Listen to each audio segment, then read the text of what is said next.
आपण पाहत आहात महाड तालुक्यातील लोकप्रिय न्यूज चॅनल माझे महाड। एक दीड तासापूर्वी किंवा 2 तासापूर्वी बदलापूरमध्ये आलो। हा सर्व जो इश्यू तयार झालेला आहे हा शाळेवरून तयार झालेला आहे। शाळेमध्ये जो घृणास्पद प्रकार हा मुलींच्या बाबतीत घडला त्या संदर्भात हे आंदोलन होतं। त्याच्यामुळे मी शाळेच्या कमिटीचे त्याच्यानंतर तिथल्या प्राचार्य सगळ्यांची एन्क्वायरी केली। आता सुद्धा माझे डेप्युटी डायरेक्टर बरोबर आलेले आहेत, बाल हक्क आयोगाचे अध्यक्ष आलेले आहेत, त्यांची एन्क्वायरी चालू आहे।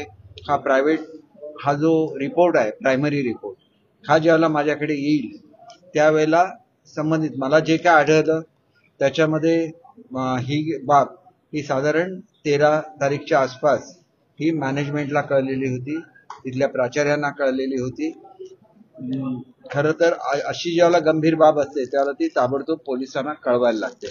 आणि शाळेच्या प्रशासनाच्या 2 पद्धती आहेत। एक म्हणजे ग्रँटेबल स्कूल। ग्रँटेबल स्कूलला शिक्षकांचा पगार आम्ही देतो, परंतु मॅनेजमेंट ही प्रायव्हेट असते आणि निश्चितपणे एक चांगली शाळा त्यांनी उभारलेली आहे। 12,000 मुलं तिथे शिक्षण घेत आहेत, परंतु मुलीच्या संदर्भात झालेल्या एकंदर प्रकारामध्ये मला कोणालाही स्पेअर करता येणार नाही। शिक्षण मंत्री म्हणून माझी भूमिका स्पष्ट असते। विद्यार्थी हेच माझा अंतिम गोल आहे आणि कुठल्याही विद्यार्थ्याला काहीही झालं असेल तर सर्वांना त्याचे परिणाम भोगायला लागते। मग त्या प्राचार्य असतील, ते संचालक असतील, सगळ्यांना याचे परिणाम भोगायला लागतील। ही माझी भूमिका स्पष्ट आहे। अधिक जर माझ्याशी काही बोलायचं असेल संबंधित शाळेतल्या पालकांना तर उद्या संध्याकाळी 4 वाजता मी पालकांना भेटायला पुन्हा या ठिकाणी येणार आहे। त्यावेळेला त्यांनी आपली म्हणणी जी काय असतील ती मला सांगावी, ती मी ऐकून घेईन। परंतु एन्क्वायरी ऑलरेडी सुरू झालेली आहे। सर, गेल्या 11 तासापासून आंदोलक हे रस्त्यावर उभे आहेत, ट्रॅकवर उभे आहेत। एक आपण लक्षात घ्या की मी रेल्वे स्टेशनला निरोप दिलेला होता की माझी ही एन्क्वायरी संपल्यानंतर मी येतो आणि मी आंदोलकांशी बोलतो, कारण ऍक्शन ही मलाच घ्यायची आहे शिक्षण मंत्री म्हणून। त्याच्यामुळे मी ते सांगू शकलो असतो, परंतु दरम्यानच्या काळामध्ये काही आंदोलकांनी मंत्री महोदयांच्या अंगावर बाटली फेकली आणि त्याच्यामुळे जो गोंधळ निर्माण झाला त्याच्यानंतर प्रशासनाकडून मला कळवण्यात आलं की स्थिती ही हाताच्या बाहेर जाते, आम्हाला ताबडतोब ऍक्शन घ्यायला लागेल आणि त्याच्यामुळे मी रेल्वे स्टेशनवर येऊ शकलो नाही। शेवटी मी जर रेल्वे स्टेशनला आलो तर आम्ही नेमकी काय कारवाई करतो हे मला घोषणा करायची होती आणि ती घोषणा ऐकली असती तर हा पुढचा प्रसंग कदाचित टळला असता, कारण ते शांत झाले असते। कारण मूळ दगडफेक ही शाळेवर झालेली होती आणि त्याच्यानंतर रेल्वे स्टेशनवर जाऊन त्यांनी रस्ता रोको केलेला होता। त्याच्यामुळे आता जी तुम्हाला सांगितलं तेच घोषणा आहे। आम्ही ऍक्शन इनिशिएट करतोय, ती शाळेच्या विरुद्ध सुद्धा करतोय।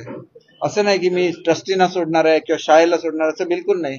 एखाद्या प्राध्यापिकेला किंवा प्राचार्याला घरी पाठवलं किंवा क्लास टीचरला घरी पाठवलं म्हणजे हे प्रकरण संपत नाही।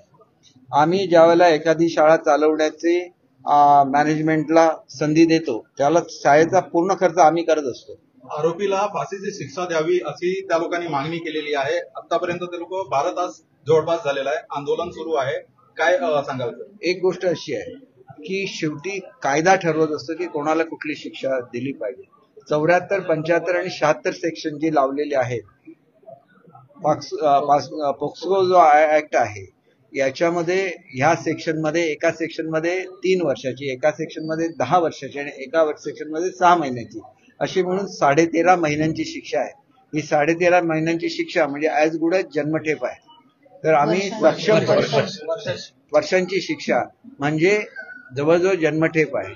म्हणजे हे लक्षात घेऊ, चांगल्यात चांगला वकील जे महाजन साहेबांनी जाहीर केलेला आहे की आम्ही उत्कृष्ट निकम साहेबांना त्या ठिकाणी देऊ, फास्ट ट्रॅक मध्ये ही केस चालू आणि त्याला जास्तीत जास्त शिक्षा कशी देता येईल हे सुद्धा आम्ही बघू। परंतु त्याच्याच बरोबर प्रशासनाची, मुख्याध्यापकांची जी काय जबाबदारी असते याच्यापासून कोणालाही एस्केप करता येणार नाही। आम्ही 26 चौकशी केलेली आहे, 12 पासून हा प्रकार सुरू होता। 13 तारीखला मॅनेजमेंटला हे कळलेलं आहे, तिथल्या प्राचार्यांना हे कळलेलं आहे आणि त्या संदर्भातल्या डॉक्टर्स कडून काय गैरवर्तन झालं, पोलिसांकडून काय गैरवर्तन झालं, सगळ्याची मी माहिती घेतलेली आहे।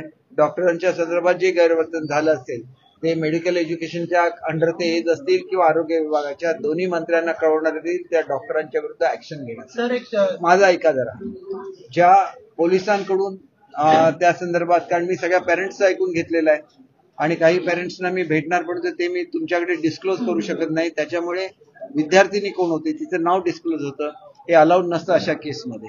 त्याच्यामुळे आता मी त्याच्यासाठी जातोय, त्या पॅरेंट्सना मी भेटेन आणि मी आपल्याला खात्री देऊ इच्छितो की आदरणीय महाजन साहेब आणि आम्ही दोघेही डेप्युटी सीएम साहेबांशी बोलू आणि त्या अधिकाऱ्यांवर सुद्धा कारवाई, केवढाही मोठा अधिकारी असेल तरी त्याच्यावर. ज्या मुलींबरोबर हा प्रकार घडलेला आहे त्या मुलींचे पालक तिथे गेल्या 7 ते 8 तासापासून आहेत. आपण त्यांना भेट द्यायला जाणार आहात का नाही?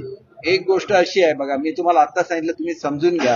हा शासकीय नियम असा आहे की आम्ही जी पीडिता असते तिची आयडेंटिटी आम्हाला डिस्क्लोज करता येत नाही, कारण मी सुद्धा 4 वर्ष होम मिनिस्टर राहिलेलो आहे महाराष्ट्राचा. त्याच्यामुळे मी त्यांना अज्ञात ठिकाणी बोलवलेलं आहे.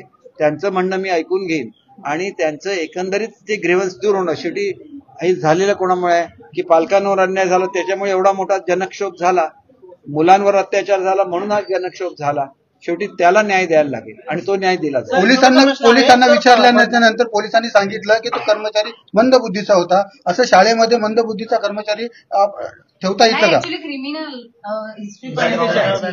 त्याची क्रिमिनल बॅकग्राऊंड आहे, त्याला चौकशी न करता ठेवणं याच्याबद्दल तिथला कॉन्ट्रॅक्टर, शाळा सगळ्यांवर कारवाई केली. सर, आपण सांगितलं की 12 तारखेला हे सर्व घडलं होतं, 13 तारखेला निदर्शनास आलं, 16 तारखेला हे प्रकरण उघडकीस आलं, गुन्हा दाखल झाला.